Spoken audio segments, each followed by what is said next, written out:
आज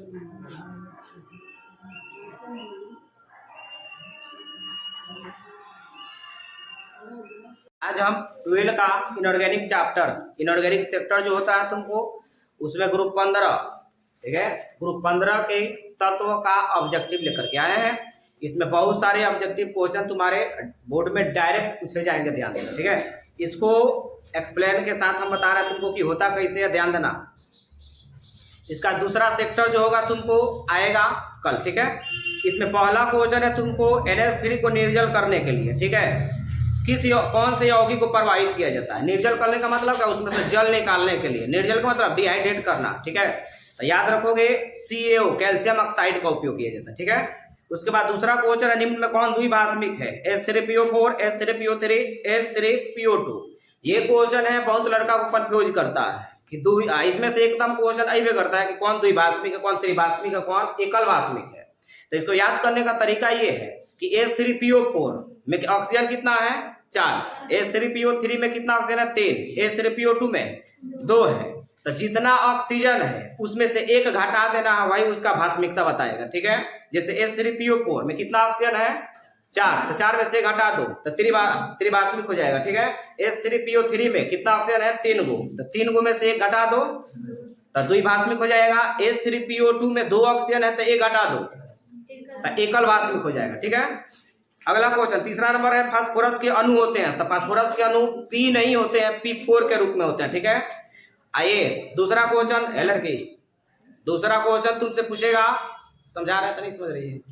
दूसरा तुमको क्वेश्चन पूछेगा कि फास्फोरस के एक अणु में कितने, फास्फोरस किस रूप में रहता है, P4 के रूप में रहता है, ठीक है। तो फास्फोरस के ऐसे दूसरा क्वेश्चन पूछेगा, फास्फोरस के एक अणु में कितने परमाणु होते हैं, तो 4 होते हैं, ठीक है। फास्फोरस के एक अणु में कितने परमाणु, 4 परमाणु होते हैं, ठीक है, कोई दिक्कत नहीं। देखो अगला क्वेश्चन कितना है, देखो 5 नंबर क्वेश्चन में तुमको बहुत कंफ्यूज, अभी देखो कंफ्यूज था वो लड़का। फॉस्फिन है, निम्न में कौन फॉस्फिन है, फॉस्फिन नहीं, फॉस्फिन और फॉस्फिन में बहुत सिमिलरिटी होता है, इसी कारण कंफ्यूजन रहता है। तो फॉस्फिन जो होता है तुमको pH3 होता है और फॉस्फिन COCl2, और पता होना चाहिए कार्बन का एक विषैला यौगिक भी है। ये भी परीक्षा में दूसरे लैंग्वेज में पूछता है कि निम्न में कौन कार्बन का विषैला यौगिक है तुमको, तो जवाब होगा क्या, COCl2, फॉस्फिन, ठीक है। अब देखो अस्थि राख का अनुसूत्र, मतलब हड्डी के राख का फॉर्मूला जो होता है तुमको, वो क्या होता है, CA3PO4 का ट्वाइस, ठीक है, कैल्शियम फॉस्फेट। उसके बाद NH4NO3 को गर्म करने पर NH4NO3 की अभिक्रिया NaOH के साथ कराते हैं, बड़ा बढ़िया ये कंपाउंड है तुमको। ये व्हाट हैपेंस में कैसे पूछेगा, 2 नंबर के क्वेश्चन में ध्यान देना। 2 नंबर में पूछेगा क्या होता है जब अमोनियम क्लोराइड, अमोनियम नाइट्रेट को, है ना, क्षार के साथ अल्कली क्षार के साथ कराते हैं तो क्या बनता है, कौन सा गैस मिलता है, याद रखोगे तो अल्कली क्षार में तुम्हारा NaOH आएगा, KOH आएगा, तो ठीक है। तो यहाँ कौन सा NH4NO अमोनियम नाइट्रेट को जो है तुमको अल्कली क्षार के साथ गर्म करते हैं तो अमोनिया गैस प्राप्त होता है, ठीक है। अमोनिया गैस मतलब NH3 प्राप्त होता है, ठीक है। अगला क्वेश्चन है तुमको, ये भी बहुत अच्छा क्वेश्चन है, तुमको हमेशा पूछा जाता है, NH4 अमोनियम नाइट्रेट को गर्म करने पर कौन सी गैस प्राप्त होती है, तो N2O प्राप्त होता है, याद रखेंगे, ठीक है। गर्म करने का तरीका हम बताए थे कैसे गर्म किया जाता है। उसके बाद देखो निम्न में कौन रंगीन होता है, मतलब कलरफुल कौन होता है, तो याद रखोगे ऑप्शन में रहेगा NO2, N2O, NO, तो इसमें NO2 जो है तुम्हारा रंगीन होता है, ठीक है। अम्लराज बड़ा इंपॉर्टेंट क्वेश्चन है। अम्लराज मिश्रण होता है किसका, सांद्र HNO3 और सांद्र HCl का मिश्रण होता है, ठीक है। और इसमें तुमसे पूछा जाए कि अम्लराज का अनुपात तुमको, तो 3:1 हो जाएगा, ठीक है। अच्छा निम्न में देखो कौन सी धातु HNO3 से अभिक्रिया कर हाइड्रोजन गैस को देती है, बड़ा बढ़िया क्वेश्चन है ये। कौन सी धातु जो है तुमको HNO3 के साथ अभिक्रिया करके हाइड्रोजन गैस को देती है, कोई ऐसा धातु नहीं है जो नहीं देती, मात्र 2 गो धातु है ऐसा, बोलो, मैग्नीशियम और मैग्नीज एक ऐसा धातु है जो नाइट्रिक अम्ल से अभिक्रिया करके, वो भी कैसा होना चाहिए जी, तनु होना चाहिए, ठीक है। तो उससे अभिक्रिया करके कौन सी गैस देती है, हाइड्रोजन गैस देता है, ठीक है। उसके बाद कह रहा है तुमको तप्त तांबे के तार पर, मतलब तप्त का मतलब गर्म तांबे के तार पर NH3 प्रवाहित करने पर कौन सी गैस प्राप्त होती है? तो नाइट्रोजन गैस प्राप्त होता है, मतलब N2 प्राप्त होता है। ठीक है, मेटाफास्फोरिक अम्ल का ऑक्सीडेशन स्टेट याद रखेंगे, बहुत अच्छा क्वेश्चन है। मेटाफास्फोरिक अम्ल का ऑक्सीडेशन मतलब ऑक्सीकरण संख्या कितना होता है? +5 होता है। उसके बाद हाइपोफास्फोरिक अम्ल की भास्मिकता, तो हाइपोफास्फोरिक अम्ल की भास्मिकता कितनी होती है? 4 होती है। ठीक है, अगला क्वेश्चन कि N2O3 इंपॉर्टेंट है, N2O3 का रिएक्शन H2O के साथ कराए, इसको दूसरा लैंग्वेज में क्या बोलेगा? N2O3 का हाइड्रोलिसिस कराते हैं। हाइड्रोलिसिस का मतलब का जल को जोड़ते हैं तो क्या बनता है? तो यहाँ ऑक्सीडेशन स्टेट देखेंगे तो वो तो कितना आएगा? 3 आएगा। 3 आएगा तो इसका 3 वाला नाइट्रोजन का 3 वाला अम्ल कौन सा होगा? HNO3, HNO2 बनेगा। क्या बनेगा? HNO2 बनेगा, मतलब का N2O3 + H2O, HNO2 बनेगा। P2O5 का हाइड्रोलिसिस कराते हैं तो H3PO4 बनता है, जिसमें ऑक्सीडेशन स्टेट कितना होता है? +5।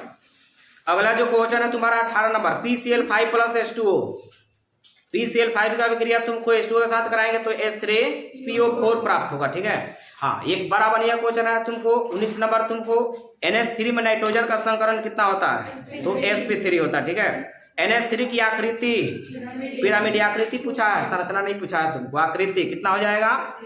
पिरामिडी हो जाएगा। NH3 में बंधन कोण का मान इंपॉर्टेंट है, 107 डिग्री का होता है। ठीक है, NH3 के भास्मिकता का कारण क्या है? Lone pair electron. NH3 का भास्मिकता का कारण लोन पेयर इलेक्ट्रॉन है ना। अगला क्वेश्चन देख लो, अमोनिया किस विधि से बनाया जाता है? माने अमोनिया बनाने की बहुत सारी विधियां, लेकिन उसमें सबसे अधिक अमाउंट में ज्यादा पैमाना पर अगर हमको अमोनिया बनाना था, किस विधि से बनाते हैं?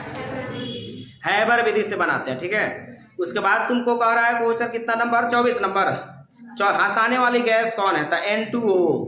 ठीक है, हंसाने वाली गैस जो है N2O को बोलते हैं। ठीक है, तो उसके बाद देखो कितना नंबर क्वेश्चन आ गया? 25 नंबर क्वेश्चन, सीयू का विक्रिया N2O के साथ कराते हैं तो याद रखेंगे कि नाइट्रोजन गैस प्राप्त होता है। ठीक है, 26 नंबर क्वेश्चन बहुत इंपॉर्टेंट, बहुत ज्यादा, सब्जेक्टिव के लिए और ऑब्जेक्टिव के लिए। ठीक है, ये है तुमको अमोनिया की अभिक्रिया क्लोरीन से कराते हैं, तो ध्यान रहे अमोनिया की अभिक्रिया क्लोरीन से 2 स्टेप में होती है। पहला स्टेप में होगा जिसमें अमोनिया एक्सेस में होगा, मतलब अधिकता में होगा, अमोनिया ज्यादा होगा, और दूसरा होगा जिसमें क्लोरीन ज्यादा होगा।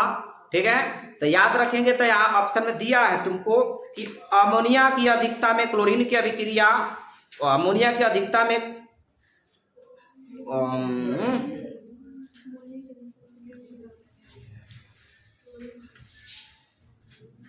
मतलब अमोनिया की अभिक्रिया किससे कराते हैं? क्लोरीन से। अधिकता किसकी होती है? अमोनिया का अधिकता होती है, तो इसमें कौन सा गैस प्राप्त होता है तुमको? नाइट्रोजन गैस प्राप्त होता है। दूसरा इसी का दूसरा क्वेश्चन है कि अमोनिया की अभिक्रिया क्लोरीन की अधिकता में कराएं, तो क्लोरीन की अधिकता में कराते हैं तो क्या बनेगा? NCl3 बनेगा, NCl3, 5 नहीं, NCl3 बनेगा। ठीक है, अगला क्वेश्चन है NH3 जल में विलय होता है कि अविलय होता है? तो ये विलय होता है, और क्यों विलय होता है? क्योंकि ये हाइड्रोजन बॉन्ड बनाता है। ठीक है, याद रहेगा। अच्छा, उसके बाद देखो NH3 जल में, ठीक है, P4 ठोस होने का कारण क्या? मतलब P4 ये सब्जेक्टिव में पूछता है कि फास्फोरस के अणु P4 ठोस होते हैं और नाइट्रोजन के अणु N2 गैस के रूप में होता है, जबकि एक ग्रुप के है। तो P4 का फास्फोरस का ठोस होने का कारण कौन सा बॉन्ड होता है जी? p-pi बॉन्ड याद रखेंगे। p-pi बॉन्ड के कारण फास्फोरस जो होता है किस अवस्था में होता है तुमको? ठोस अवस्था में होता है। ठीक है, अगला क्वेश्चन देखो, कौन नहीं, किसका अस्तित्व नहीं है?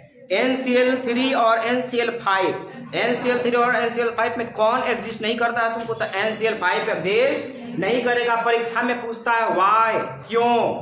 तो बता देंगे कि नाइट्रोजन के पास वैकेंट डी ऑर्बिटल नहीं होता है, जिसका 2 नंबर का क्वेश्चन पूछता है हमेशा कि NCl3 होता है, NCl5 नहीं होता है। तो क्यों नहीं होता? क्योंकि N के पास वैकेंट डी ऑर्बिटल नहीं होता, जिसका NCl5 नहीं बनाता। ठीक है, कितना नंबर क्वेश्चन?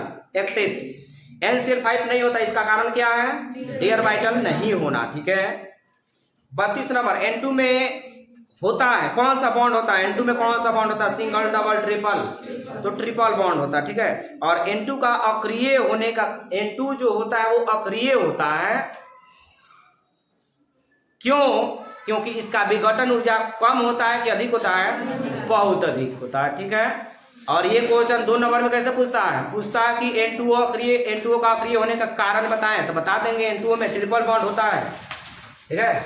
इस कारण यहाँ इसका बंधन विघटन ऊर्जा क्या होता है, अधिक होता है, जिस कारण क्या होता है, अक्रिय होता है, ठीक है। तब तक के लिए मिलते हैं, जय हिंद, जय भारत।